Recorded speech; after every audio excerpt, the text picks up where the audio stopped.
ओम श्री गुरुवे नमः। ओम शांति ही शांति ही शांति ही। प्रणाम भगवान। भगवान अभी हमारा सत्संग मुंडक सुधा मुंडक उपनिषद प्रवचन श्री स्वामी अखंडानंद सरस्वती जी महाराज द्वारा विरचित प्रवचन नंबर 17 मंत्र नंबर 2 से 7 तक।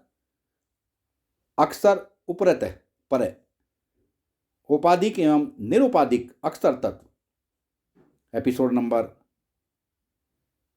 1 लेते हैं भगवान। अक्षर उत्प्रत्यय पर आप लोगों ने सुना होगा, एक नासदीय सूक्त है ऋग्वेद में। उनमें यह बात कही जाती है कि जब यह सृष्टि पैदा नहीं हुई थी तब कुछ नहीं था। ना असद आसीत इदानीम। सूक्त का रूप यह है। 7 मंत्र हैं और सृष्टि की कारण अवस्था का उसमें वर्णन है। ना सद आसीत इदानीम। न उस समय असत था और न तो सत। न घट था न घटाभाव था। बोले घट न हो यह तो ठीक, घटाभाव कैसे नहीं होगा? तो बोले भाई यस्य भावेश प्रतियोगी। जिसका अभाव होता है वह प्रतियोगी होता है। तो प्रतियोगी सापेक्ष जिसका ज्ञान है, माने जब घड़ा मालूम हुए तब घड़े का आभास मालूम हुए। तो वहाँ जब घड़ा ही नहीं तो घड़े का अभाव कहाँ से मालूम पड़ेगा? इसलिए न तो अस्थि सिद्ध घट है वहाँ और न तो भांति सिद्ध अभाव है वहाँ। इस तरह से वहाँ कुछ नहीं था।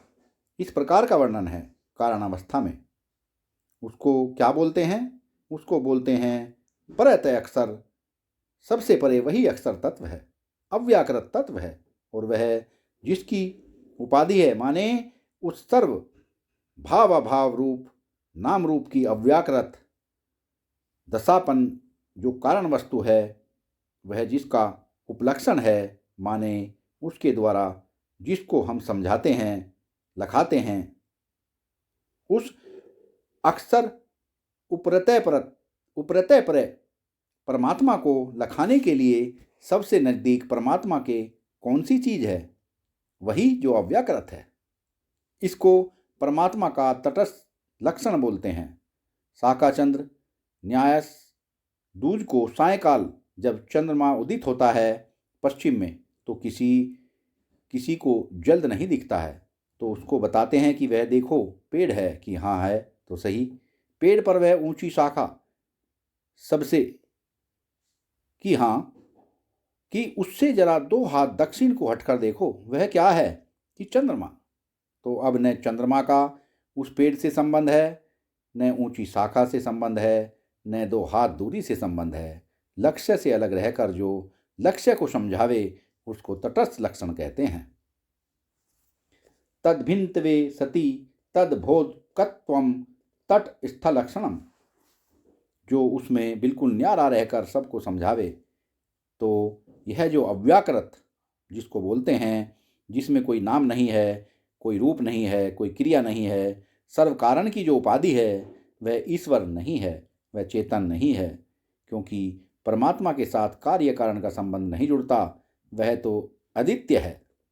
तो यह जो पृथ्वी से परे जल, जल से परे अग्नि, अग्नि से परे वायु, वायु से परे आकाश, आकाश से परे मन अथवा अहंकार, अहंकार से परे महत तत्व, और महतत्व से परे वह सर्व बीज की अव्याकृत दशाभूत सूक्ष्म, जिसमें संपूर्ण प्राणियों का और वस्तुओं का जो बीज है वह अभाव दशापन्न होकर के रहता है। उसमें भी अंतरंग कौन? कि उसका साक्षी, उसका अधिष्ठान परमात्मा, वह तो उससे भी न्यारा है। बोले उस अक्षर से भी सर्व कार्य कारण बीजत्वेन उपलक्ष्यमाण जो है, वह जिसकी उपाधि। तदुपाधिक लक्षणम अव्याकृत अक्षम अक्षरम।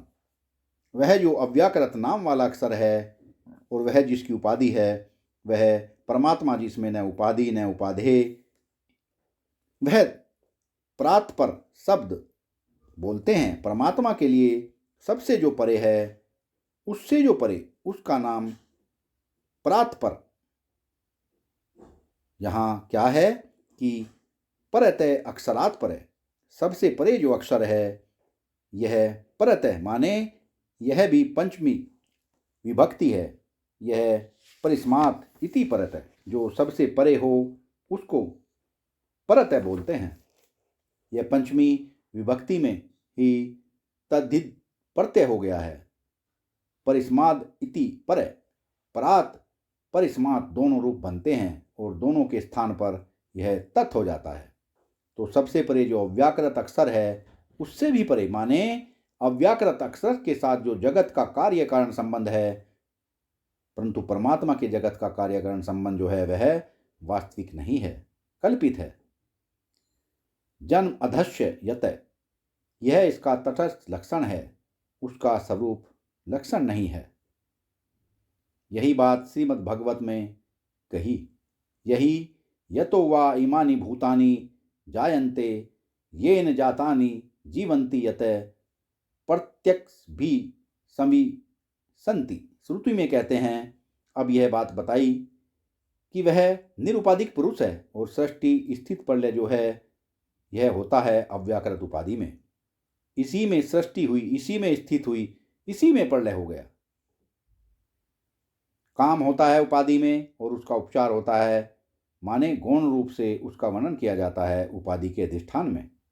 ऐसा समझो कि जैसे सेना विजय प्राप्त करती है और सेनापति का नाम होता है। सेनापति का भी नाम नहीं होता है, मिनिस्टर का नाम होता है, राजा का नाम होता है। देखो गोली चलाती है सेना, सेनापति देता है आज्ञा और मिनिस्टर निर्धारण करता है राजनीति का, और राष्ट्रपति के आदेश का ही सारा काम होता है और जय पराजय होती है देश की। तो यह देश के साथ लड़ाई का संबंध उपचरित है, गौण है। यह लोग जो बौखला जाते हैं वह दूसरी बात है। सीधा साक्षात लड़ाई होती है, सेना से आदेश होता है, सेनापति का छोटी छोटी बातों का भी आदेश होता है कि गोली चलाओ या गोली चलाना बंद कर दो। सेनापति का नीति निर्धारण करता है मंत्री और हस्ताक्षर करता है राष्ट्रपति। नीति निर्धारण में भी उसका कोई हाथ नहीं है। और क्या कहा जाता है कि अमुक देश की अमुक देश से लड़ाई हो रही है। क्या धरती धरती से लड़ती है? क्या पानी पानी से लड़ता है? तो न धरती धरती से लड़े, न पानी पानी से लड़े, न हवा हवा से लड़े, न आसमान आसमान से लड़े, न देश देश से लड़े। देश देश की लड़ाई नहीं होती है। बोले भाई भारत देश की लड़ाई पाकिस्तान देश से हुई, ऐसा बोलते हैं, है ना। तो देश की लड़ाई नहीं हुई, देशत प्रजा की लड़ाई हुई, ऐसे समझो। देशत प्रजा की लड़ाई हुई। तो जनता तो आधे है और देश आधार है, तो आधे की लड़ाई है। लोगों के मन में जो लड़ाई का भाव आया वह देश पर गया, देश पर आरोपित किया गया। भारत भूमि ने लड़ाई नहीं की। ऐसे कहो कि भारत भूमि के अंतःकरण नहीं है। भारत भूमि पर रहने वाली जो जनता है उसमें अंतःकरण है और उसमें राग द्वेष भाव आया, लेकिन धरती बेचारी तो ज्यों की त्यों। लेकिन प्रजा के बिना देश क्या है? इसलिए प्रजा के द्वारा की हुई या राज्य के द्वारा की हुई या शासन के द्वारा की हुई जो क्रिया है वह देश पर, भूमि पर उपचरित हुई। अब यह देखो कि इसमें उपाधि क्या है और उपाधि का अधिष्ठान क्या है। ना असद आसीत, ना असद आसीत, ना असद आसीत इदानीम। यह बोलते हैं जैसे हम राम की, कृष्ण की मूर्ति बनाते हैं, है ना। वैसे देखो भारत माता की मूर्ति बनती है कि नहीं? अरे बड़े आदर से प्रणाम करते हैं, वंदे मातरम। सुजलाम सुफलाम सस्य श्यामलाम बचपन में हम गाते थे। जब झंडा लेकर लोग जाते थे पहले वंदे मातरम गाते थे। जय हे नहीं गाते थे, पहले वंदे मातरम हम भी गाते थे। अब आपको यह बात पूछते हैं, वह भारत माता की जो मूर्ति है वह क्या ऐसी भारत माता कोई देवी है जिसकी वह मूर्ति है? तो वह प्रतीकात्मक है, माने देश का प्रतीक है। अच्छा, भारत माता बेचारी को क्या यह बात मालूम है कि हमारी एक ऐसी मूर्ति बनी है और लोग हमारी पूजा कर रहे हैं? वह तो पूजा करने वालों का देश प्रेम है, देशभक्ति है और उनको लाभ होता है। जैसे राष्ट्रपुरुष होता है। अच्छा, महात्मा गांधी राष्ट्रपिता हैं ऐसा समझो और राधा कृष्ण राष्ट्रपति हैं, तो उनमें जो पतित्व है और जो पितत्व है वह गौणी वृत्ति से है कि अभिधा वृत्ति से है? अभिधा वृत्ति से नहीं है, न वे पिता हैं न वे पति हैं। तब कि साहित्य में इसको गौणी वृत्ति बोलते हैं। गौणी वृत्ति से वे पिता हैं और वे पति हैं। नहीं तो महाराज, पति शब्द का प्रयोग करने में बड़ी गड़बड़ हो जाएगी। कोई स्त्री कैसे राष्ट्रपति कहेगी उसको? कोई पत्नी कैसे गांधी जी को राष्ट्रपिता बोलेगी? यह आपको इसलिए बताया कि शब्द का प्रयोग किस ढंग से साहित्य में किया जाता है। इसको गौणी वृत्ति बोलते हैं। सत्संग को विराम देते हैं भगवान, आगे का सत्संग कर लेंगे। प्रणाम भगवान।